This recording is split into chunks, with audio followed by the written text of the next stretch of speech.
Welcome in. It is the post-game party, week 9. I wouldn't use the word party. It's not a party. It's just you and me, I think, right? No LT. As far as I know. Okay, no LT, no little T. He's at an actual party, right? No little T. Nope. No EG. Nope. Whew. Hard to have a party with just two of us. Yeah, it's all a state of mind, my friend. Yeah. Boy, it was kind of hard to have a party with this schedule today. It was not really until the prime window, the late window, that we actually got some good close games. You know what I'm saying? Oh, yeah. But I will tell you, Kansas beating Oklahoma early on was fun. I got a couple of hot takes on a couple of these primetime teams. But when you go to our friends at mybookie.ag, and, today I did something I've never done before. I played money line parlays. Okay. And so I picked 2 at a pretty, you get value on, how big of an underdog you take. And so I took Louisiana on a money line to beat South Alabama, easy winner. And I've got 10 units on this 2-team parlay. And now I've got UNLV on the money line to beat Fresno State. Right. And if I win, the amount of money I win is really insane. Insane, huh? Insane amount of money. I mean, not, I'll still be at work on Monday, but, for my units that I'm playing, it is a big win. Big unit win for you? Yeah, no, they've got to win it outright. And I appreciate you and Lance both answering my text when I said I've hit the first half of this parlay. I didn't know. What do I do to cover myself on the second one? I would love to ask our viewers, since this is a party, let's bring in the viewers and listeners. A 2-team parlay where I've got 2 pretty massive underdogs, and the first one hits. How do I protect myself to guarantee a nice chunk of winning on the second one? It has something that I don't know what the word I'm looking for. You're trying to hedge your bet. I needed to hedge my bet, which I did not do because I got no answer from you guys. Well, so it's just I'm all not your dad, Jim. All my units are pushed. All my units are pushed in the middle on somehow getting UNLV home against Fresno State. Well, it's 7-7 early. You gonna stay up? You gonna sweat it out? You gonna stay up, sweat it out? Why not? I've got another stake riding on Arizona. I got 2.5 in that game. Yeah. And right now we just sacked a quarterback and only down 7-3 as we start the second quarter there. I just won another stake from LT, by the way, with Colorado playing within 19.5. More on that in a second, but playing within 19.5 of UCLA, another stake win for me. Won a little money earlier today on a couple of things. Could have easily taken LT for all he wanted on Oregon if I'd wanted to. The day of Dunaway. Yeah, right. All week long, right? Utah this, Utah that, until this morning on the show when he stopped talking about Utah, when he said, I'm starting to get a feeling Oregon may win this game. Yeah. And I was like, we all sort of saw this back on Monday. But he did not give Utah out.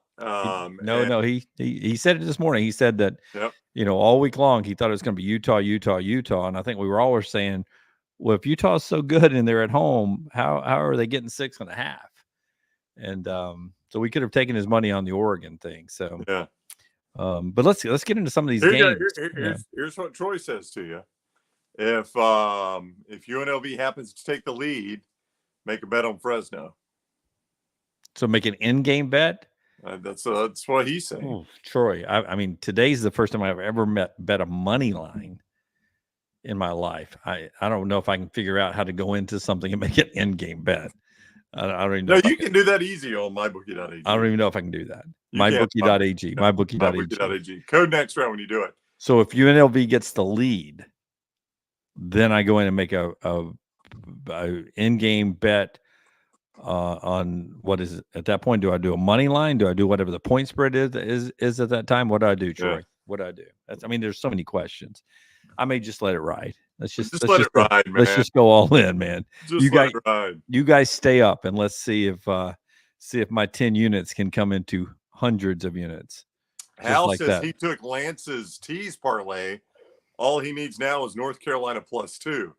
Do I have some bad news for you? Oh my gosh. Oh my gosh. Why is that game still going on though, by the way, Brown? Because they start late and they've scored 80. I don't know if this is going to stand if you're watching live. Yeah. I guess that's going to be a catch. He puts it away and it looks like he takes 2 steps. If they call this a fumble, this game is close to being over. Yeah, with Georgia Tech up 46-42. Yeah. Yeah, this ACC prime game starts at, is it 7 Central that it starts? 7 Central, right. But it's now, that game's 3 hours and 21 minutes. Well, I mean, they've scored 88 points. Yeah, 88 points. That takes a minute. So, yeah, if this holds up as a fumble, and then on top of that, the receiver got plastered, so he's down. If this holds up as a fumble, Georgia Tech's got a good chance of winning this game, and that's going to be brutal losses consecutively for North Carolina, who had played their way right into the ACC race, and for that matter, the national championship race, the way the rest of this is going. And they have given it all away now if they can't win this game. That'll be 2 losses. They're in trouble to even play for their conference championship at this point. Well, tell me this. Why is James Madison at Old Dominion? I thought they kicked off at 2:30. They're still playing. How many points did they score? 30-27. James Madison's only leading by 3. ODU has the ball. Yeah, there's still 9 minutes to go in that game. I know. Yeah. By the way, Taylor Korn, who handles everything for us, social media and a lot of our graphics, she made that nice little 9-team unbeaten thing. And everyone said on Friday that'd still be 9 teams. She wouldn't have to change the graphic next week. Wrong. Whoops. Oklahoma's gone, and others are in doubt, as we said here tonight. Yep. Let's start there. That was an early game, Oklahoma and Kansas. You said you had some hot takes on that one. No, I got my hot takes, Brownie, are on 2 winners tonight. Okay. So let me give you those hot takes first before we get to some actual games.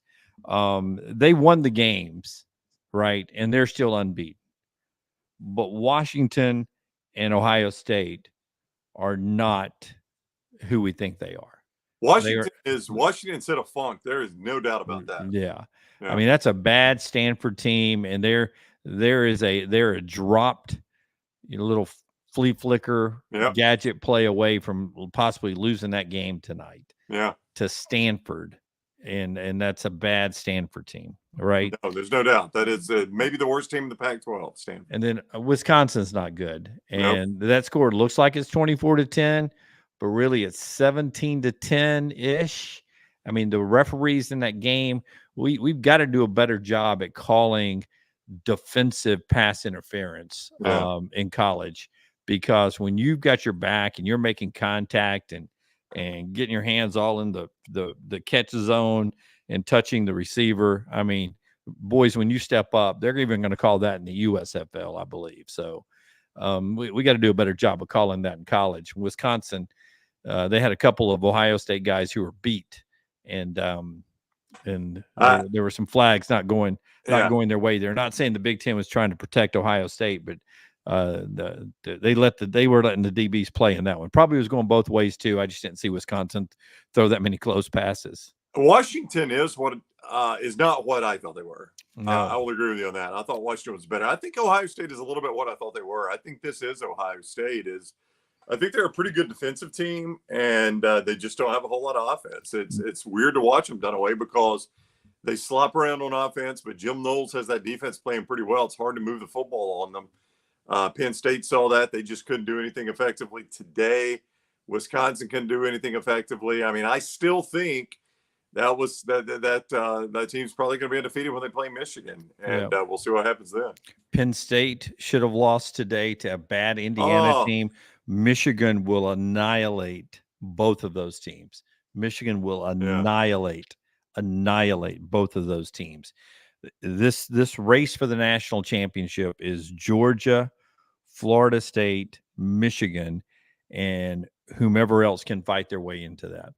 And I'll go ahead and tell you folks, LSU, Alabama, Oregon, you can play with anybody in the country. Those 3 may separate from themselves. The unbeaten 3 that I mentioned, Michigan, Georgia, and Florida State. But I would take Oregon, to beat any of the other unbeatens at this point. I would take Alabama to beat any of the unbeatens at this point. I would take LSU to beat any of the unbeatens at this point. I think Oregon's the best Pac-12 team, and they might be the best team in the country. But yeah, Oregon's the best Pac-12 team, and it's not close. No, and they might be the best team in the country. I mean, if they had played the Washington game by the book and had won that game, I think we would be debating, is this the best team in the country right now? That's right. Oregon, yeah, to me, Oregon and Florida State are the same. Florida State got a little, caught a break against Clemson. And probably caught a break against Boston College. Oregon is legit. Bo Nix is playing good football. Yeah. But you lead us through this. Let's start up and we'll go through the game. Well, I mean, let's talk about Oklahoma real quick. Okay. I mean, this was an undefeated team. That's one of the undefeated teams that was in this. And, I mean, you can't go to Kansas. I mean, this is a good Kansas team, and I don't want to. All right, good for Kansas terms. In Kansas terms, it's a good team. And I don't want to take away from Lance Leopold. What that guy has done in Lawrence is near miraculous in football terms. But if you're a national championship contender, you have got no business going to Lawrence, Kansas, and losing that football game. And their defense was just completely lost on that last Kansas possession. And then I thought initially they let them score on purpose, but then they had one player that might not have gotten the memo. He was trying to make the tackle in the backfield, but it looked like they did the smart thing and just let them score. But their defense was just lost on that final Kansas possession. Yeah. Brown, not only did they lose to Kansas, they lost to Kansas with their backup quarterback. Yeah. An inferior Kansas team. And a Kansas team that really couldn't throw the football. They did as good as they could at throwing the football in that contest. But when you let Devin Neal run for 112, the quarterback, Jason Bean, ran for 62, threw for 218. You only throw the ball 19 times with Dylan Gabriel. A lot of that's at the end when you're trying to come back and win the game. That Oklahoma team, they were lucky on that last drive with Dylan Gabriel. It was a heroic drive by Dylan to beat Texas. Yep. He tried to do it at the end today. No, sir. That Oklahoma team, they've got that loss now, and that means, it'll be an elimination game if somehow Oklahoma and Texas can get there to play each other again, and then maybe one of those teams can make the playoffs. But right now, those two teams, they're a little behind, in my opinion, especially if it's Oklahoma, but a little behind, in my opinion, than if it's Oregon or Washington out of the Pac-12. And then Texas blows out. Let's just stay in the Big 12. Texas blows out BYU, but now next week, this Texas-Kansas State game, the way K-State is playing right now, because they dismantled Houston earlier today, that becomes a massive game for the Big 12, because you give Texas 2 losses, they're 100% out of the national championship hunt. Then you're hanging your hopes on Oklahoma, who's lost at Kansas and probably still has to play Texas again, or has to play Kansas State in the conference championship game. The Big 12 is after this game today, they are teetering on very, very thin ice right now. Brown, no doubt. And listen, remember, Texas really a bad mark away from possibly losing or going to overtime with Houston last week. And this Houston team gets boat raced 41-0, 28-0 at the half. Doesn't come close to scoring today, have less than 100 yards passing against Kansas State. And Kansas State, give Chris Kleiman a little cookie. He knows what his team is now. And with that dual threat of Will Howard and Avery Johnson of playing 2 quarterbacks, he makes it work really well. They've got a good 1-2 punch with Giddens and Ward running the football. No, Kansas State is scary for the ones who are wanting to make the playoffs. They're a 2-loss team as Kansas State, but they know who they are now. That'll be a handful with Texas next week. Washington's got USC. Yep. As you look at the playoff eliminations, if Washington doesn't create the ability to score points again, they could be in trouble as well next week. But that's it's shaping up with Bama and LSU. Huge week next week. Yep, there's no doubt about that. Let's talk about Auburn. Auburn beat Mississippi State 27-13. We saw a Peyton Thorne that we have not seen against Power 5 teams. We've seen this Peyton Thorne against, UMass. We've seen this Peyton Thorne against Samford. But boy, when they played Power 5 teams, we have seen nothing close to 20 of 26, 233 touchdowns, no picks. His best game is an Auburn Tiger. Statistically, it might not be, but you got to consider opponent when you look at that. Not that State's a world beater, but they're an SEC team. It's a Power 5 team. That was Peyton Thorne's best. And I've noticed this in the chat room, and I wondered if this would happen.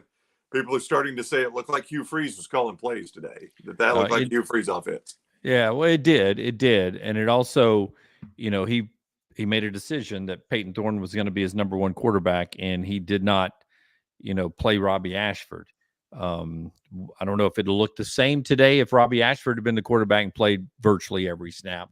But from the get-go, he let Peyton Thorne get out there and actually make it was going to be his game. And they got off to a quick start. They were a little bit more aggressive than they had been. And, I thought that paid dividends to be able to get 14 points in the first quarter. That quick touchdown on that first drive. Yeah. Good drive, and you score that first touchdown. That just sort of changed the body language of that offense. And Jarquez Hunter finally looks like himself. 17 carries, 144. You said Thorne may be his best statistical game. I didn't pay attention to the FCS opponents or the group of 5 opponents, but as far as playing a Power 5 opponent, easily his best game. Only had 6 incomplete passes. Robbie didn't come in the game a whole lot. They let it be Peyton Thorne's game, and I thought it worked out. And, he ran the ball well. Crowd is always good there.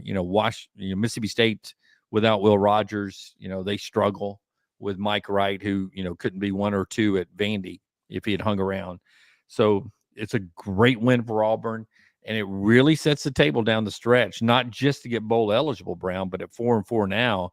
And you mentioned this on Friday. What Auburn has left is a schedule where they can not only get bowl eligible, but maybe get to 7 wins. Yeah, and that changes your bowl destination, gets you out of Birmingham. Yep. Georgia Tech just picked up the first down, so this game's over. They're going to beat North Carolina. Crazy. Carolina is on a tough streak right now.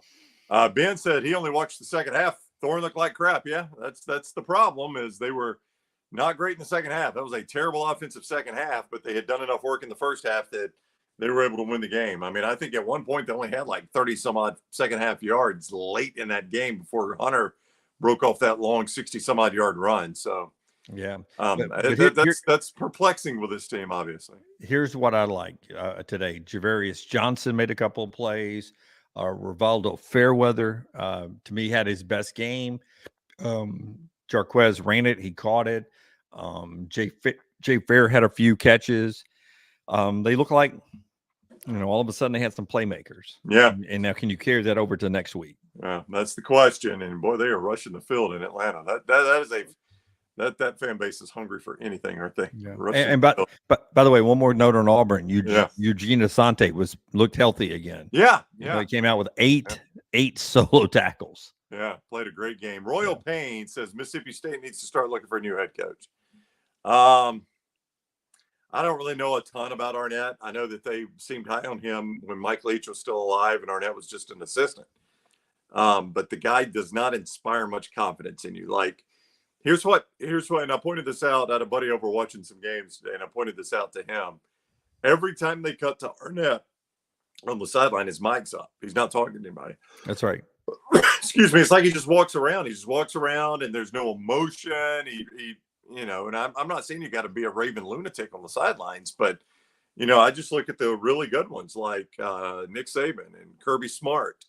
And, Dabo, we'll talk about him later, but when he was good. Ryan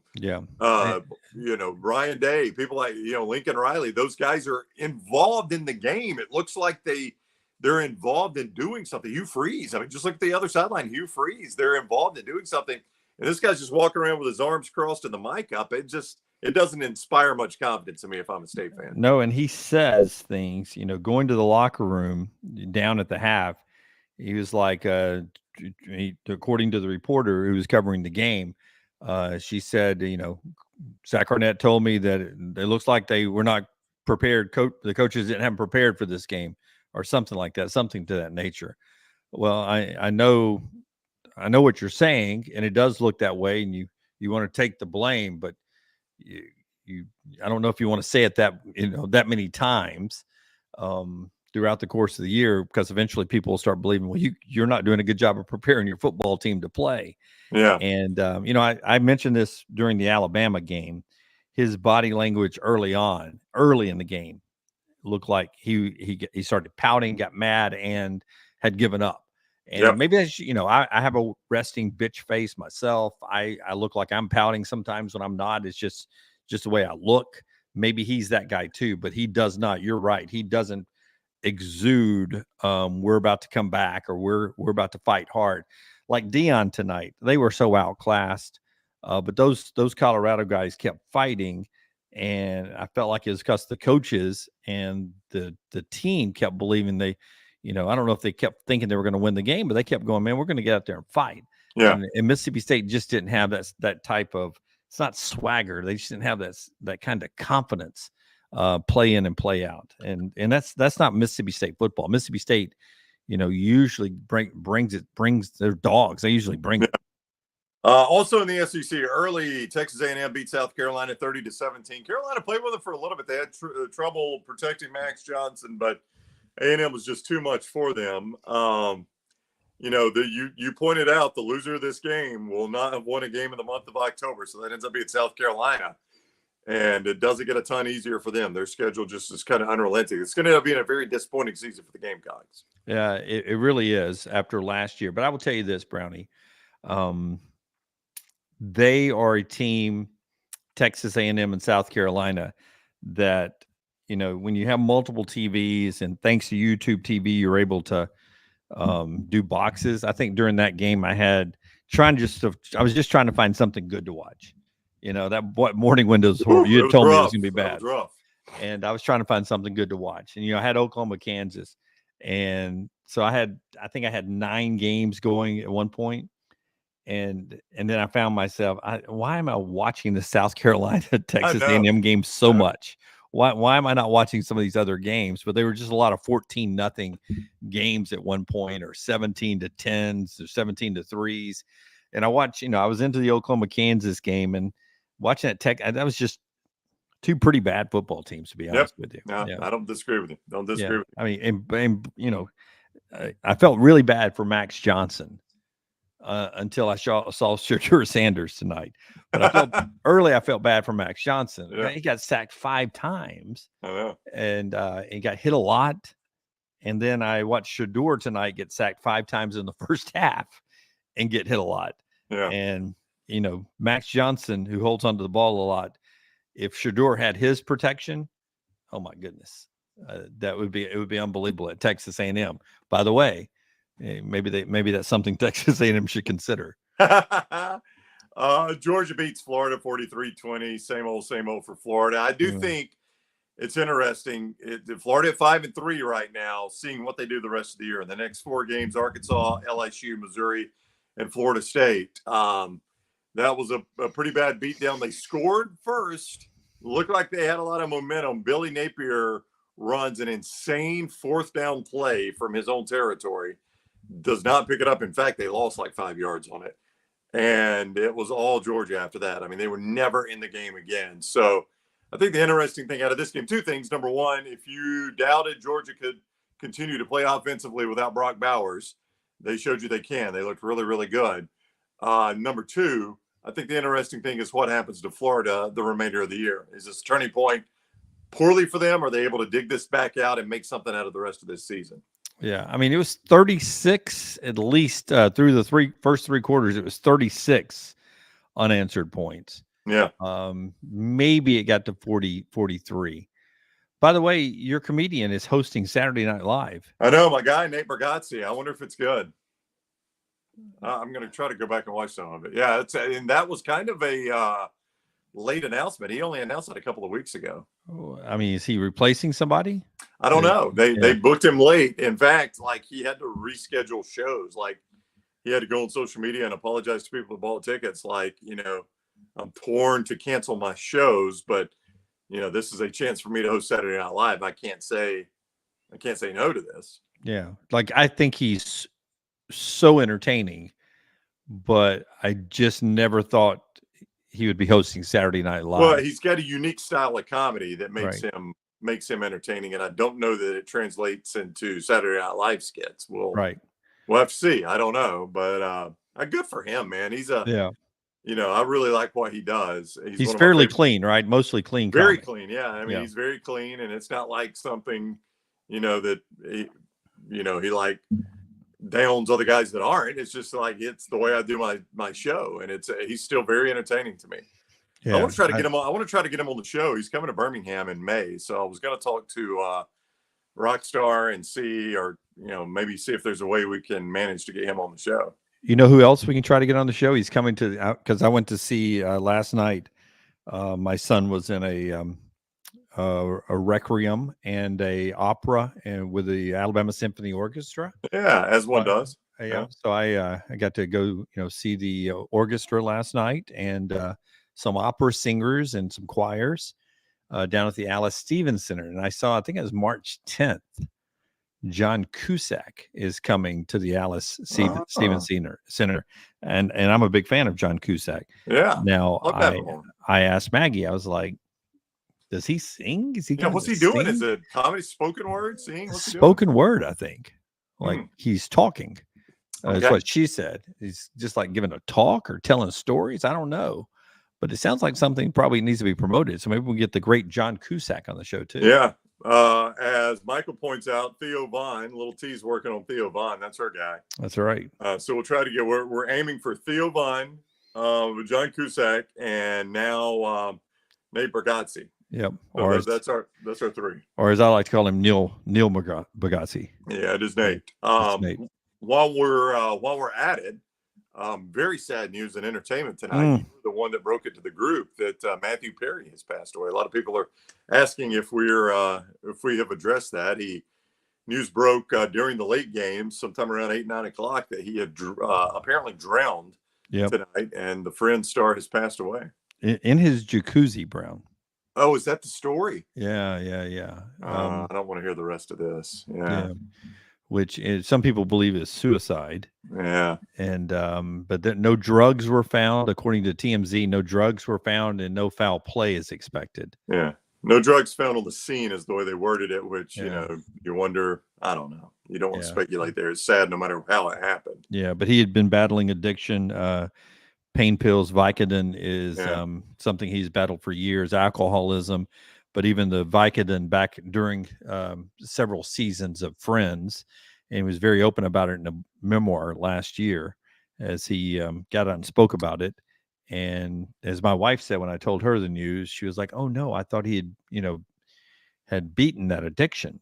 And I was like, and sadly, with so many people who get better with addictions, that demon is always there, and sometimes it comes back, and that's the way unfortunately it ends up being for Matthew Perry. 54, I think, was his age, and a great television character, but he had a couple of good movies too. Whole 9 yards. You like that movie? Whole 9 yards. Yep. That was a funny movie, and Amanda Pete's great way to scare off the gunman. And there's no doubt that is the most famous part of that movie. Yes. Was my takeaway. Yeah. Fools Rush In, was that one too, where the attractive woman and him get married out in Las Vegas? Maybe so. Yeah, maybe so. Yeah. You know what I liked was it was after Friends, right after Friends. It was an NBC series that didn't last very long. I love that show. Yeah, Studio 60 on the Sunset Strip. It was Bradley Whitford. I'm trying to remember who else was in that. DJ Hughley, is that his name? Yeah, I think DJ Hughley was in it. So basically, it was Saturday Night Live. It was kind of that's what it was based off of, right? Yeah. He and Bradley Whitford were the producers that put on Saturday Night Live, and that's kind of what it was. Really good, really good. I liked it. I say really good. It didn't last. I did too. Had a couple of female characters who were sort of, I thought were very smart, sexy. You know what I mean? Amanda Peete was in it too. I think she was. Yeah, she was. Yeah, I think Amanda Peete was in it. Yeah. And he had a role for one season on West Wing, which is one of my favorite shows of all time. Matthew Perry did, and was a Republican lawyer who worked in a Democratic White House, but was there to serve the country, putting as we all should, put our parties aside and just do the people's work for the good of the country. Doesn't always work. Doesn't always work that way. As we occasionally see in the House, where we fire speakers and reelect speakers after weeks of new votes and stuff. We have one party stabbing their own party in the back, and then all of a sudden they're shocked that all the Democrats are going to, oh yeah, we'll help you stab these guys in the back. Yeah, okay, sure. Here, we'll hold the knife for you. Go ahead. Both sides crazy. Yeah, also in the SEC, Tennessee beat the two things you count on. Georgia beating Florida recently, and Tennessee always beating Kentucky. Again, we told you this week, Kentucky has won this game 3 times since 1984, and it's close in the express lane there at Commonwealth Dunaway, but Kentucky can never get over it. Dylan Sampson, without him tonight, Tennessee doesn't win. Oh boy, he had a good fourth quarter, didn't he? He really did. And that game stayed scary close for Tennessee, and that'll be a tough game for Bama coming up. Especially if Bama can survive LSU next week, then they go to Kroger Field up there, and a lot of Bama fans are excited to make that trip up there. But today was the last day of fall horse racing there at Keeneland. So you won't get the. I know the last time you were up there, and a couple of times when I've been up there, it's the double dip where you get horse racing at day and Kentucky football at night. That's just a good sports day. But it's a good win for Tennessee coming back off the loss for Alabama. They'll stay ranked. They'll be in the first college football playoff rankings, and maybe they end up being the toughest test for Georgia down the stretch at Neyland Stadium coming up. What is that, November 18th? Yeah, Michael says any chance Tennessee beats Georgia? I mean, you had good Joe Milton tonight, 18 of 21, 228 and a touchdown. They ran for 253 yards. Don't think they can do that against Georgia, obviously, but they'll be back at home.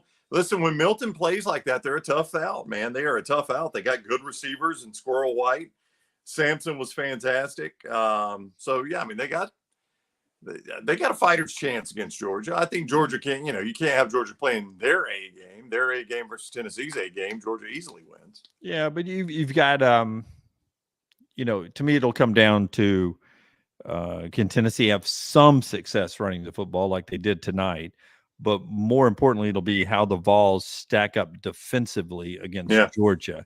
Can they put Carson Beck in some bad situations to force them to maybe make some mistakes? And, I thought Georgia did such a good job today of spreading the ball around. Ladd McConkey had a big day.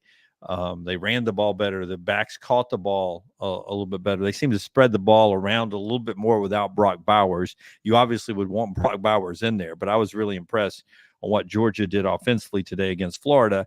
And, if Brock Bowers isn't playing that game and they have the same success of spreading it around, and you can't put a little bit more pressure on Carson Beck than Florida did today, then it probably doesn't matter if you're playing it at Neyland or in Athens. Ole Miss beat Vandy. Not going to pretend I did not watch one play of that game. So I'm looking at the stats. Quishon Judkins had a good game, 17 for 124, 2 touchdowns.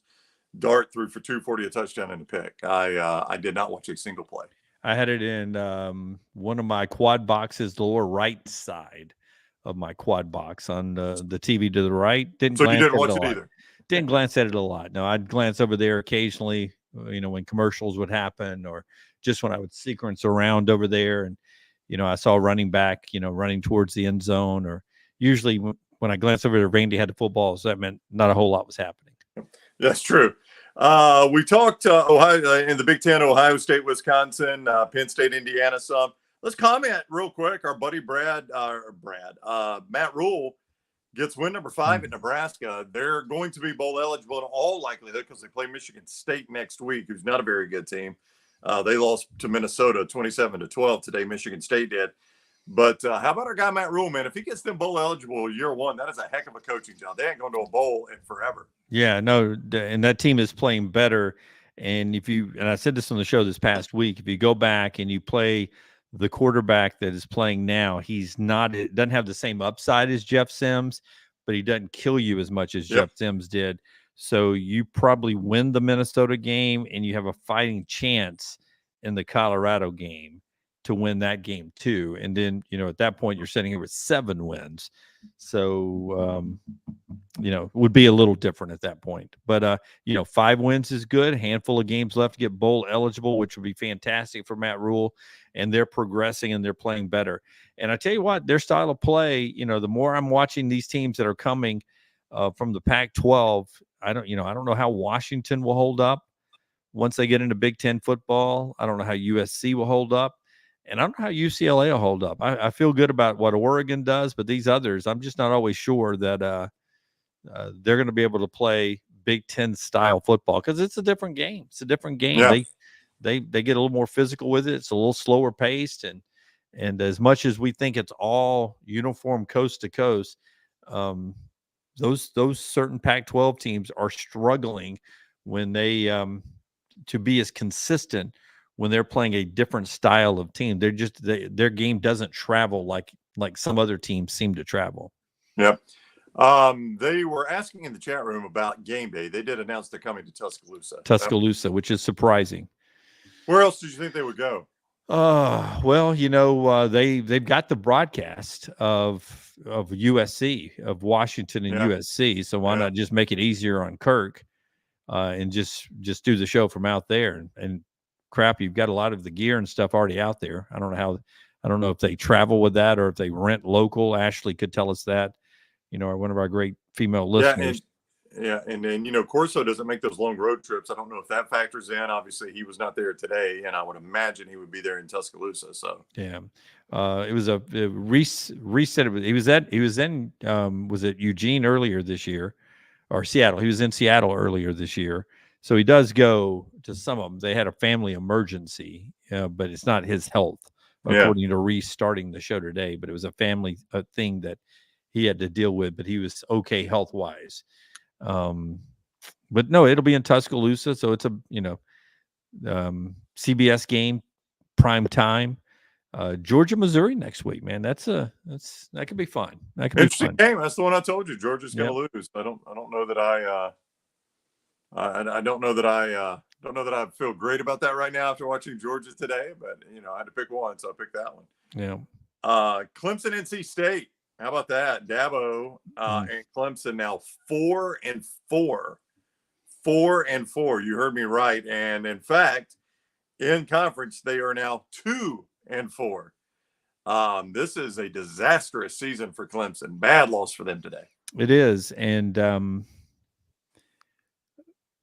first go follow us on Next Round Live on Twitter, on X, and on Instagram. Forrester has been sending out some great Dave Doran sound today. He was upset with Steve Smith, great Carolina Panther who lives in Charlotte, who basically called NC State a basketball school. And Doran, right after the game, not realizing he was on CW, I'm sure, said, "Tell Steve Smith back in the studio, we're not a basketball school," that he can, whatever he said, he cussed during it. And then afterwards, he doubled down in the post game.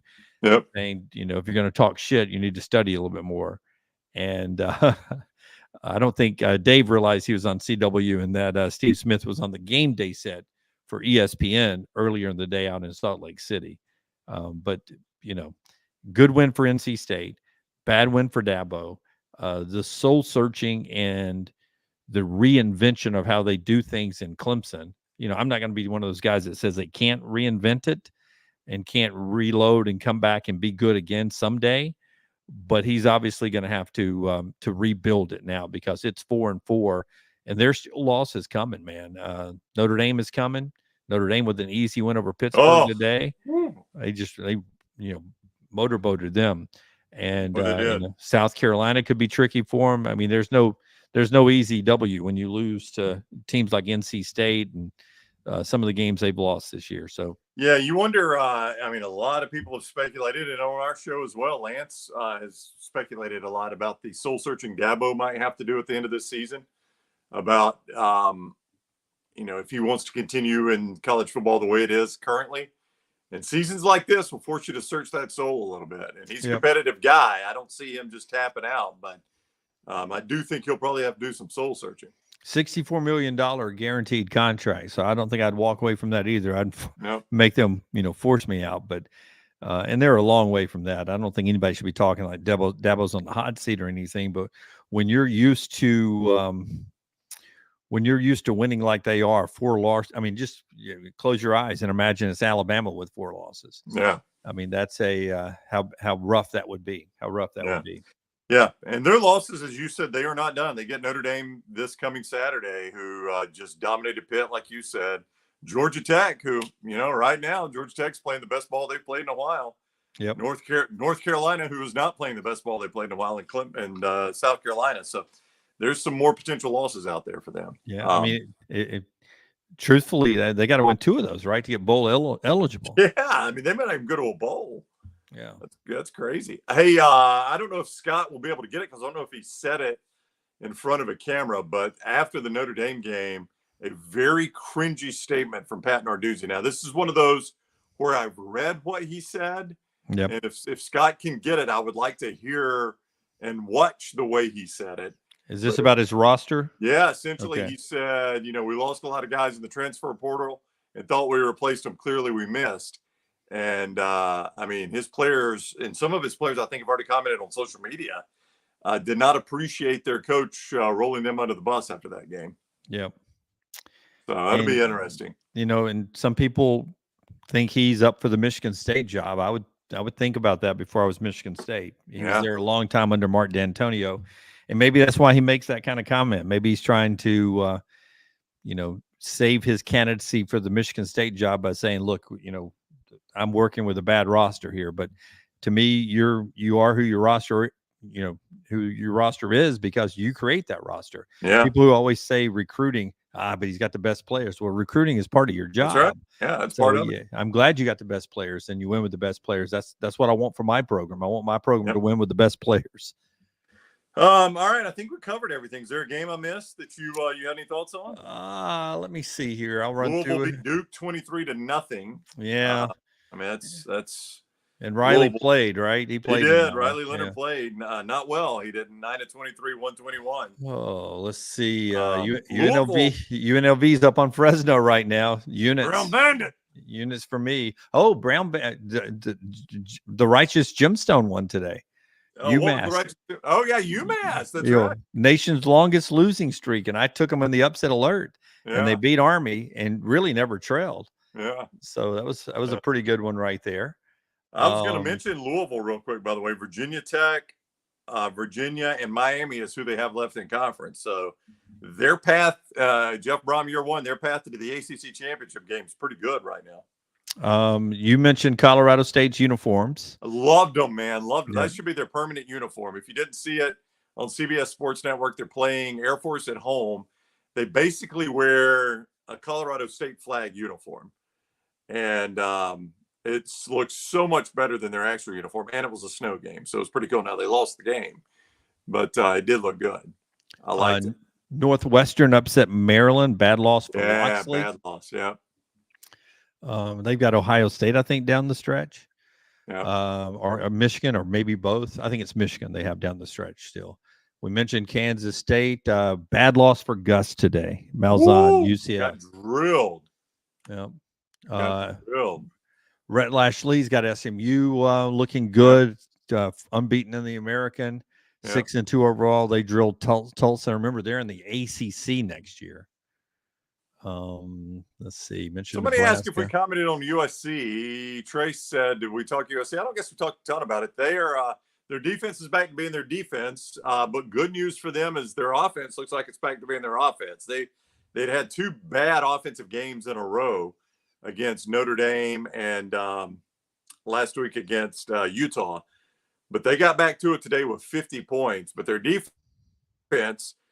That is not a good Cal offense to be able to score 49 on them. Did you like Cal going for 2 at the end? Now, it's hard for me to answer that because I'm not watching the game. I'm just getting the update. So it's hard to know in the feel for the game. But Cal goes for 2 in the win. I don't know if you liked it or not. Well, I would have liked it if they'd gotten it. I guess because they're not as good as USC is, right? There was a little bit of an upset that was going on. Yeah. So you're going for the win. Didn't love to play because you're rolling left with a right-handed quarterback. Yeah. That makes it a tougher throw. I'd like to roll, where it's an easier throw for me.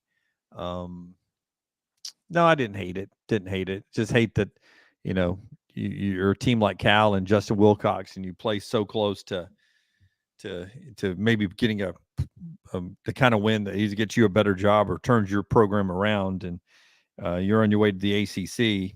That would have been a good win for Cal. Not good. Yeah. Bad loss for Oklahoma, by the way. A lot of talk about them coming to the SEC.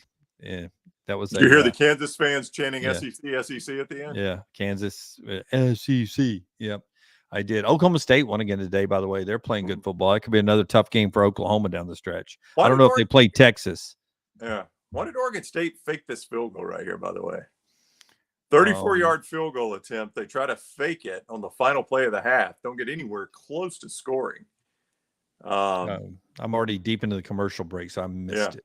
Weird call there. Weird call. I can't figure out why they tried to fake that. Yeah, SEC was the chant the Kansas fans are cheering. You're going to hear some more of that if you lose games. Okay. In honor of Matthew Perry, your favorite Friends episode. You don't watch Friends, do you? I did, but I haven't watched it in a very long time. By the way, are you I'm all over the place. I apologize. I have not taken my medication. And I've got a little hip problem going on or something, a leg issue, my left leg. And so I'm taking a lot of pain medication. But Ollie Gordon, are you paying attention to what he's doing? I am not. At Oklahoma State. He's their running back who I'm not sure they knew what they had in Ollie Gordon. And I'm trying to get the here it is, the game log. So Ollie Gordon in the first part of the season, he carried the ball 7 times for 44 yards, 9 times for 53, 3 times for 12 in the loss to South Alabama. And then they went 18 times for 121 in the loss to Iowa State. And then all of a sudden they go 21 times in the win over Kansas State for 136, 29 times for 168 in the win over Kansas, 29 times for 282 in the win over West Virginia. And today they gave it to him 25 times for 271 yards to beat Cincinnati. So in the last 5 games, he's gone over 100 yards, 121, 136, 168, 282, and 271. And he only got 3 carries in the loss against South Alabama. Wow. Yeah, you're right. They didn't know what they had against South Alabama, obviously. Yeah. And now they just give him the rock, man. Here, take it, Ollie. Before I tell you, my friends, the UNLV uniform, very good, too, tonight. I don't know if you've watched much of that game. I have. They got the classic silver helmet on, right? Yep. Good looking uniform. Almost the Las Vegas Raiders uniform. If you look at it, like the numbering and all that. Mm-hmm. I liked the episodes when they would go back to their high school years, like the throwbacks, and they were going to the prom. I thought those were funny. Those were good. Yeah. Those were good ones. And Ross is, he's working on his music. He's got the bad mustache. And didn't Chandler had the flocker seagulls hair? Yeah. It's like miserable to be there. That's a good one. My favorite scene is when they're sneaking around. He and Monica are dating, and they're taking a bubble bath, and she goes underwater to not get discovered. And he orders something with Joey and walks out, and then she comes up, and then she goes back under, and they add to the order. It was funny stuff. I like the show. It's a good show. I watched it when it was on. There's no doubt. I watched it when it was on. By the way, big board. Yeah, how'd we do today? You got Georgia home. You got Kansas State home. You got Arizona 3-2 with Arizona still in the hunt. Yeah. Marshall was a bad pick. They were the favorites and got drilled by Coastal and UCF. Other than that, winner easy. And then this one's ongoing right now. Well, you got a break going to the locker room there. Oregon State left 3 points on the field trying that fake field goal. So that helped you out there going to the locker room. And UNLV is up right now. Is that correct? UNLV is up 10-7 on Fresno as they approach the half there in those good-looking uniforms. I'll buy you a Diet Coke on Monday if UNLV holds on. I'll take it. Brown Bandit gets a win. Brown Bandit gets to move out of Lance's basement and go back to his house. We've got to do the scoring they use on game day. That's the scoring I wanted to do. Super Dog scoring? Yes. How does it work? Tell me how it works. You sent the text. I didn't read it. Yeah. Thank you. You're welcome. I took a picture of it. So we got it. If we don't want to change it now, we can do it next year. The minimum is 4.5 instead of 3.5. Okay. All right. You get 5 points for a cover. Okay. So if I take a team that is favored by 4.5 or a dog at 4.5 or more, I get 5 points if they just cover. Okay. If they win outright, you get 5 points plus whatever the point spread is. So if it's 10, I get 15 points. That's right. Okay. I would have gotten 15 because UMass was 10. I would have gotten 15 for UMass today. And you get 1 point for a push. Yeah. And that's it. Interesting. That's the way we should do it. Yeah. All right. And I'm willing to do it that way for the rest of this season. If you can talk Lance into it, I'm fine with it. I've got the lead, so this is your only chance of catching me. It is my only chance of catching you. There's no doubt about it. Or the Brown Bandit in 1 month. Yeah. Andy says, great show, guys. As always, I love it every Saturday night. Look forward to it. Thank you, Andy. We enjoy doing it on Saturday nights. Everybody's always in a fun mood. Hey, Monday morning live. Join us Monday morning, 7 a.m. Central Time. Those are winding down. Just a few more of those through the rest of the season. Tom Luganville with us live at 7 on all the video and audio platforms if you're already in your car. Yeah. Brown's hoping I go to the early service to make the game. I will be at the early service tomorrow, and I will see the Dolphins play the Patriots. That is the local game on CBS 42. If you want to watch Tua and Mac Jones, Dolphins Patriots is your local game there. What do you? No. I'm just agreeing with you. My team played Thursday and we lost. Yeah. So they did. That's right. So now you get a free Sunday. You don't. Yeah. I'm moving my daughter out of her college apartment. So. Yeah. Yeah. Okay. All right. Or playing golf if she has friends that are going to do that for her. All right. That's going to do it for the show. We will be back with you Monday morning. Monday morning live at 7. Right here where you get this, or you can catch us at 9 for the next round. All of it is always on demand, so watch it anytime you like. All right, Dunaway, have a good weekend. We'll talk Monday. Sure will, man. There's no weekend for us. We work every day. Well, I love it. I will not be working tomorrow. Oh, I do a lot of show notes tomorrow. Okay, well, you have fun. I'll have them ready for you on Monday. Thank you. See you, boys. Everybody be good.